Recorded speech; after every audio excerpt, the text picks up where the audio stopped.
یکم محرم الحرام کا مہینہ شروع ہوا، لوگوں نے اپنے ڈیک بند کر دیے، لوگوں نے اپنے موبائلوں کے اندر مرثیے لگا لیے، گانے بند کر دیے، لوگوں نے میرے عزیزوں مسجد کے اندر بھی باہر کے اندر گھروں کے اندر ایسا ماحول سوگ والا مقرر کر دیا۔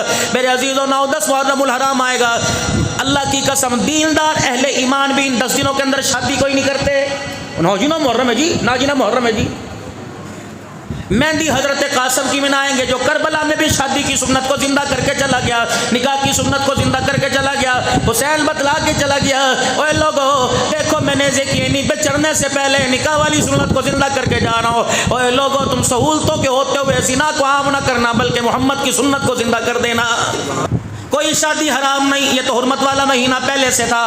ہاں احترامن احترامن یکم سے لے کے 10 تک کوئی احترامن کہ نہیں یار کسی کی دل آزاری نہ ہو، کسی کے دل پہ اثر نہ ہو، اور یار بس اللہ مجھے معاف کرے چلو میں 11-12 کو کر لوں گا، ورنہ اللہ کی قسم ان دنوں کے اندر نکاح خوشی کرنا کوئی گناہ کوئی نہیں۔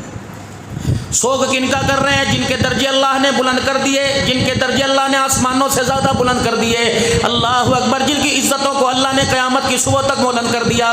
سوگ کی نکاح کر رہے ہیں اور لوگوں اللہ اکبر جو قیامت کے دن حوض کوثر کے مالک، جنت کے مالک بن کے کھڑے ہوں گے، ہمیں ان کا سوگ کرنے کی ضرورت نہیں بلکہ ان کی شہادت پر انہیں خراج عقیدت پیش کرنے کی ضرورت ہے۔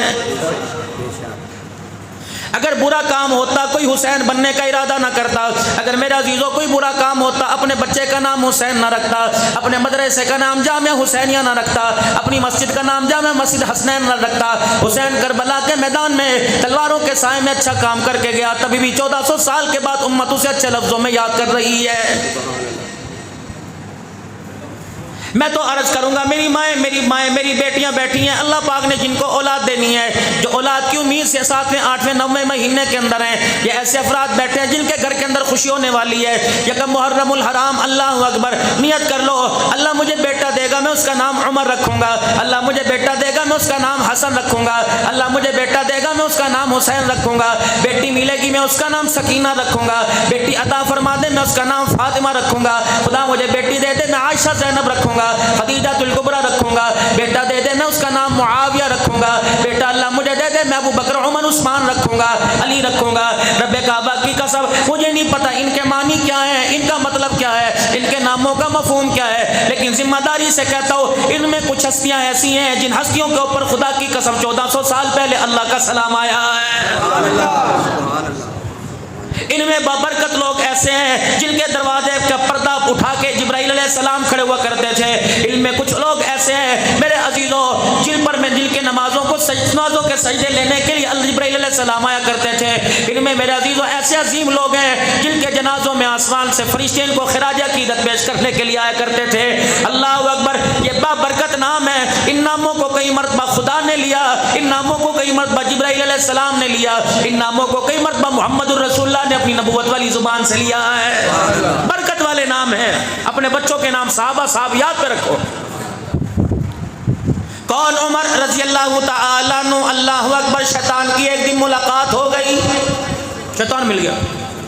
عمر ہے نا کہاں، کہا آج تجھے ایک راز کی بات بتلاؤں۔ کیا راز کی بات بتلاتا ہے؟ کہ میرے سے ایک راز کی بات پوچھ لے۔ کیا؟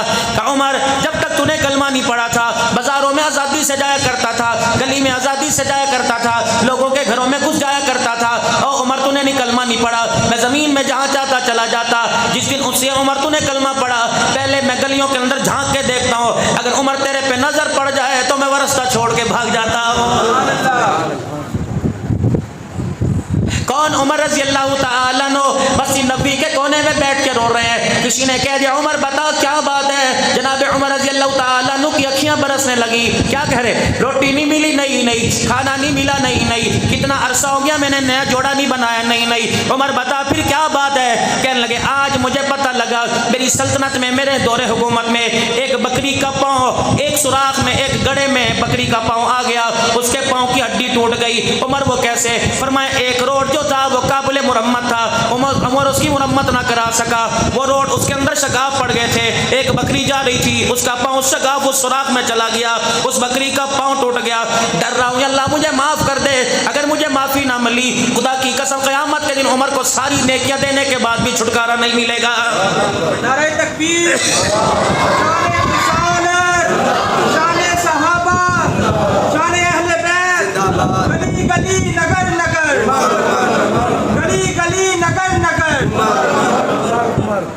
نسلوں نے بھی نہیں سوچا ہوگا جتنا ہماری حکومت کے عہدوں پر بیٹھنے والوں کے پاس پیسہ ہے، اربوں روپے۔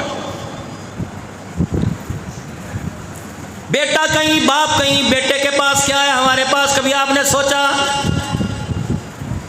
حضرت عمر رضی اللہ تعالیٰ عنہ کا بیٹا پاس کھڑا ہوا ہے، پوترا جانتے ہیں، بیٹے کا بیٹا، جن کو تم گودی میں بٹھاتے ہو، جن کی گالوں پہ پیار کرتے ہو، جن کو کندھے پہ بٹھاتے ہو، جن کو موٹر سائیکل کے آگے لے کے بیٹھتے ہو، کہتے پتہ ہے میرا پوترا ہے جی، دعا کرو جی اللہ نے نیک بناوے۔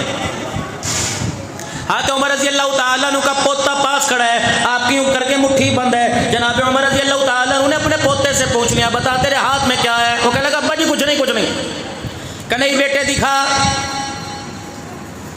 آپ نے بیٹے کی پوتے کی کلائی پکڑ لی اور کلائی پکڑ کے اتنی تیز دبائی کہ رگوں کے اندر خون بند ہو گیا، ہاتھ کی انگلیاں سفید ہو گئیں، خود بخود مٹھی کھل گئی، اس میں سے اٹھنی نظر آئی، زمین پہ گرنے لگی۔ آپ نے فرمایا پوتے یہ تیرے پاس اٹھنی کہاں سے آئی؟ سنوکر کی ڈبو کی گیم جیت کے آ رہا ہے، لوڈو کی گیم جیت کے آ رہا ہے، اور میرے چاند اتوار کا دن ہے، چھٹیوں کے دن ہے، بچے صبح صبح اتوار کو چلے جاتے ہیں، 11 بجے آتے ہیں، 2.25 لیٹر کی کوک کی بوتل لے کے آتے ہیں، نہ امی پوچھتی ہے نہ بہن پوچھتی ہے نہ بھائی پوچھتے بیٹے تیرے پاس یہ کہاں سے آیا؟ کہتا ہے شرط لگائی تھی ہم میچ جیت گئے، خبردار او جوانا، ابا جان اماں جان اس بوتل کا ڈھکنا کھول کے نالی میں پھینک دے، کچرے کے ڈھیر پہ ڈال دے۔ اگر آج شرط کے پیسوں کی بوتل بچہ گھر میں لے کے آیا، رب اکبر کی قسم ہے یہ شراب کے آنے والے وقتوں میں بوتل پکڑ کرتے رہے میرے سر کو ہمیشہ کے لیے جھکا دے گا۔